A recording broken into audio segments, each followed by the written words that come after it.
আসসালামু আলাইকুম রহমতুল্লাহ।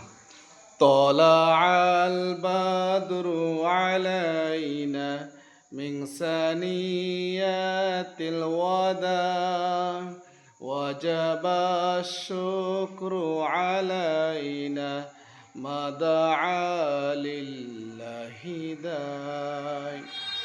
আগামী 5ই সেপ্টেম্বর রোজ শুক্রবার পবিত্র ঈদে মিলাদুন্নবী সাল্লাল্লাহু আলাইহি সাল্লাম উদযাপন উপলক্ষে আগামী 4ই সেপ্টেম্বর রোজ বৃহস্পতিবার বড়গাছি বাজারে শত শত কণ্ঠে ইনশাআল্লাহ মিলাদ কিয়ামের ধ্বনি বেজে উঠবে ইনশাআল্লাহ। আল্লাহ তাআলা কবুল করুন, আমিন। আসসালামু আলাইকুম ওয়া রাহমাতুল্লাহ।